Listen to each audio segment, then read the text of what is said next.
Short stories from Japan, accompanied by animation.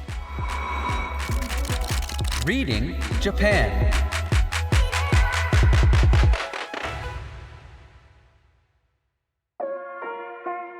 This time, the short story we'll be introducing is The Masked Funeral.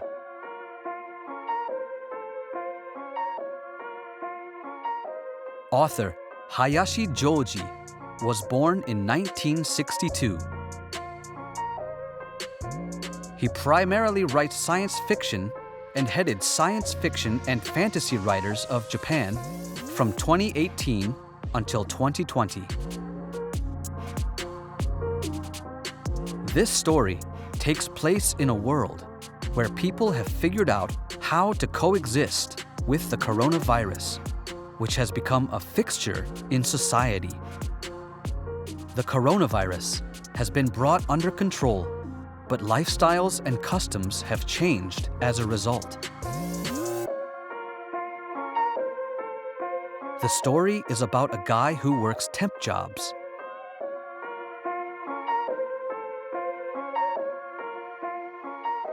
He finds himself attending a funeral in his hometown, although in an unusual manner.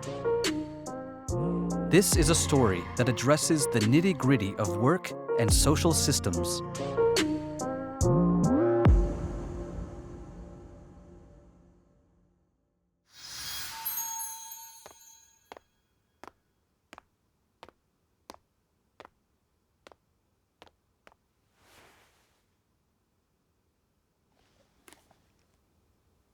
The Masked Funeral by Hayashi Jyouji. My smartphone lit up with a message. Mr. Kagawa Misaki, the deadline for submitting proof of vaccination and your immunity passport is nearing.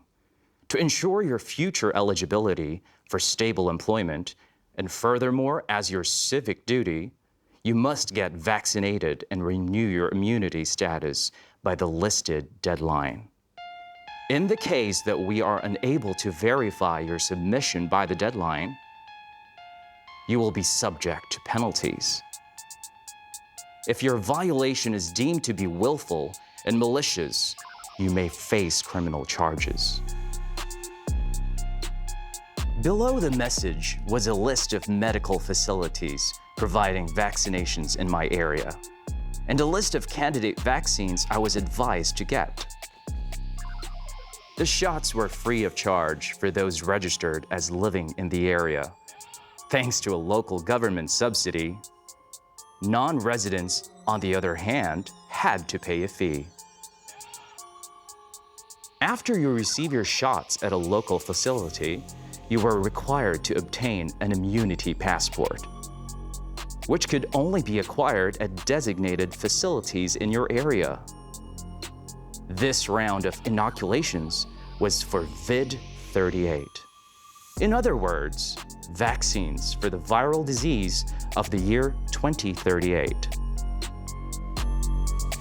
In the past, the name given to a viral disease would specify the type of virus.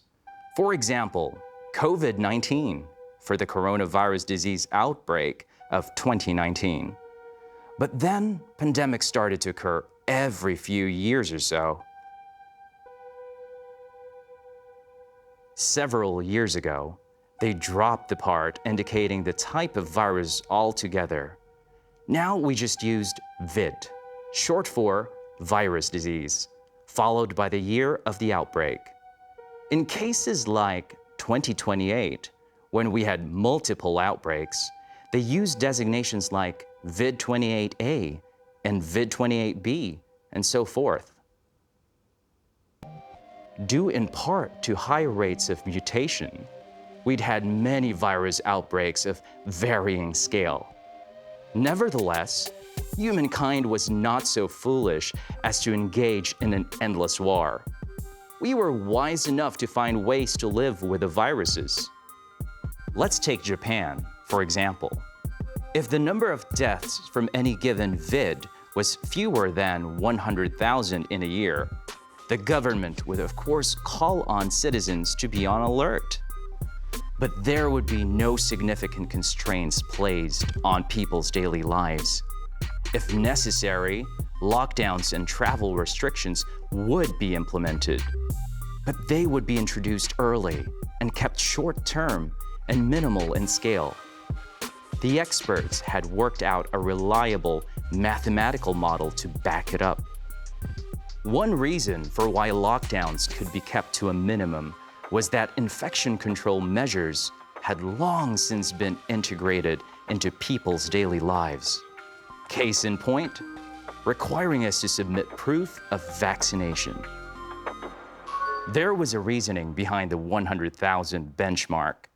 It represented the number of people who went missing in Japan in an average year.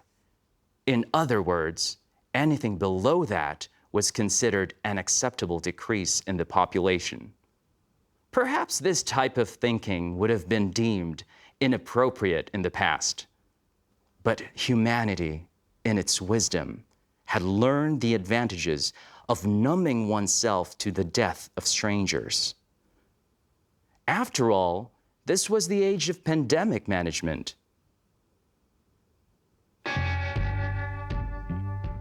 Up until recently, I'd been living in a major city in Western Japan. But for the time being, I'd returned to my hometown. It was my first time back in 20 years. I'd essentially run away from home right after high school graduation. To get away from all the bullying, I'd even cut my parents out of my life. Now I was back to take care of property taxes. My parents had died in a car accident 3 years earlier, but I'd only found out recently. Because of the drop in birth rate, people nowadays tended to have very few next of kin.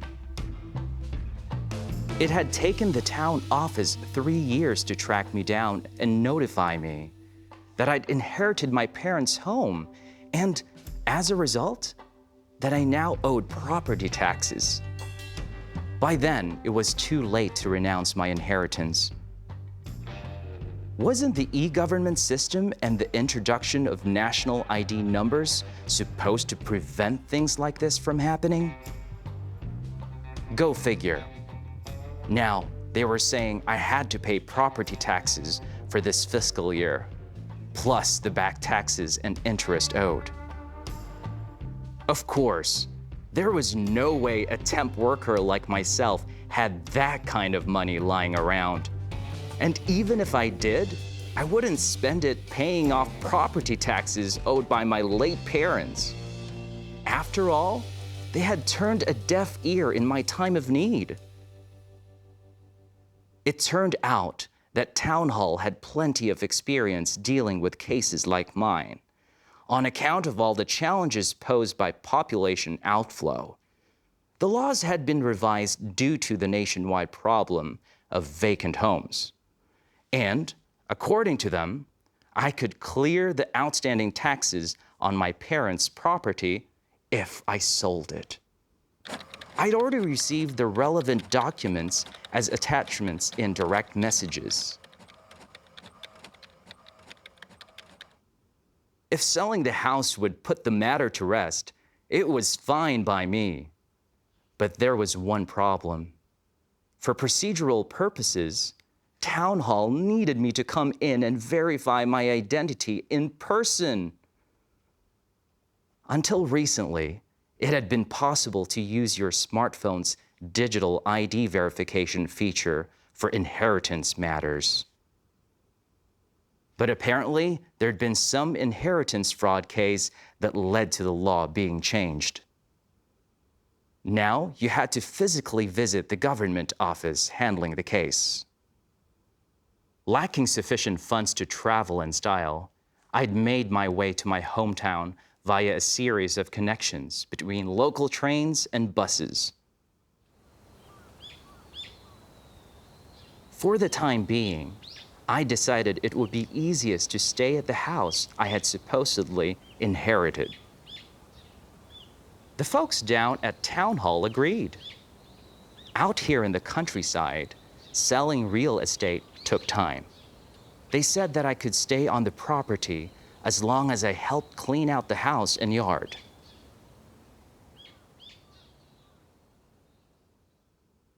So, my lodgings had been decided. But then a temporary lockdown was announced for the metropolitan area where my apartment was located. The lockdown came as a result of the spread of COVID-38 over the previous few months. Early response, early containment, the same old strategy. So now I was faced with a problem. I wouldn't be able to return to my city apartment in time to submit my proof of vaccination and immunity passport. The lockdown was scheduled to lift after the deadline. Of course, there was the option of getting the vaccine and my immunity passport out here in my rural hometown. But because I was not a registered local resident, I would have to pay a fee, even though it would normally be free. There was no way to cheat the system. My smartphone, which served as my personal ID for general ID verification purposes, would give my registered address away to the local authorities. Matters of inheritance and property tax collection could apparently slip through the cracks for years. But when it came to matters of public health, they ran a tight ship. Be that as it may, if you wanted to get your vaccine and immunity passport in a place where you weren't a registered resident, you had to pay the full amount.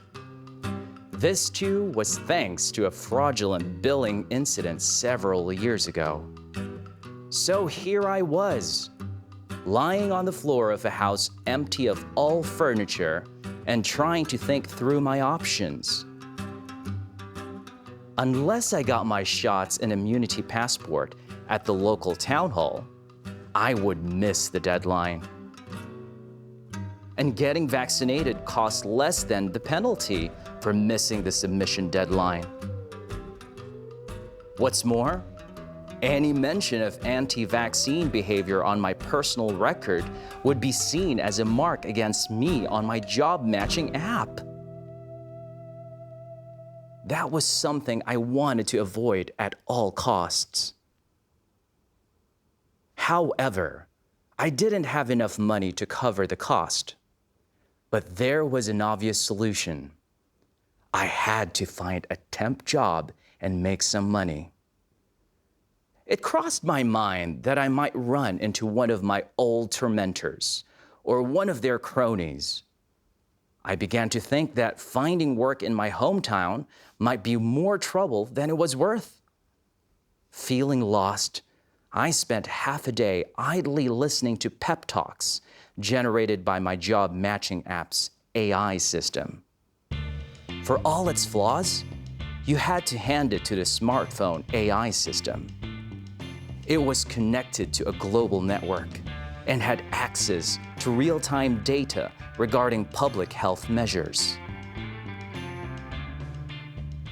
It could even analyze that data to provide people living under similar circumstances with guidance on how to improve their lives. This, too, was the byproduct of the pandemic age. Without smartphone AI technology, it would have been impossible to develop a framework for managing pandemics so effectively. The job matching app even featured training courses. I'd been using them to study software development. My hope was that it would help me secure a full-time position somewhere, or at least a temp job with higher pay. Then I would finally have my foot in the door. Still, I was not as optimistic about my prospects as the AI system was. Was success even a possibility for me? Since I'd left home for the city, there'd been a part of me that suspected that what I was actually running from was reality. Of course, I'd made the right decision given my situation back then. Yet, at the same time, I'd found myself grappling with a sense of remorse that grew greater as the years passed. Remorse that running away had been the only option I'd ever really considered. Anyway, I told myself, I bet there aren't even any decent jobs out here in the sticks. With no light fixture in sight, the house grew dark. It was around that time of day that I finally filled out a few response fields. Now it was time to wait for the app to come up with a match. I imagined there might be work in a neighboring town or a nearby city. There used to be several stores in the area between the local train station and the town hall and around my parents' house. Now their shutters were closed. It seemed the only place still in business was the convenience store. Setting aside how I felt about my hometown, I just couldn't picture any job opportunities here. But then a notification popped up on my screen. Seeking proxy for funeral service. Apparently, someone local had just died, and the poster of this job was looking for a proxy to attend the funeral on their behalf. It was an ideal job for someone in my situation. The size of the event was unclear, but since it was a rural funeral, I knew if I didn't act quickly, someone else would snatch the job up. I quickly tapped accept. Funeral halls needed to know how many attendees to expect. So for funeral proxy jobs, you were paid a partial advance on your day's pay. Failure to attend was a breach of contract and would result in a ridiculously high penalty fee. Not to mention the kind of stain that would leave on your personal record. It would without a doubt affect future job prospects. And besides, the advance was good money, so there was really no reason to turn down the job. With no friends or acquaintances nearby, and no parents or siblings, it was hard to imagine something urgent coming up. Most importantly for me, the advance alone would be enough to cover the cost of getting the vaccine and immunity passport. I reached into my bag and pulled out the special case containing my proxy mask. I packed it because it was one of my valuables, but I hadn't expected to be putting it to use. The indicator showed that it was synced with my smartphone and functioning properly.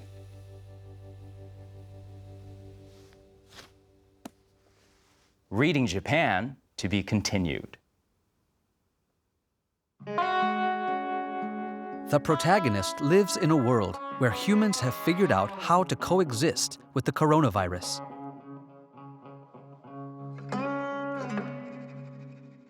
He returns to his hometown to get his deceased parents' affairs in order, and there he attends a funeral as a proxy.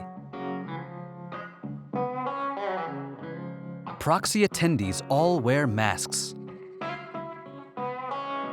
At the funeral hall, he sees lots of other funeral proxy attendees wearing masks.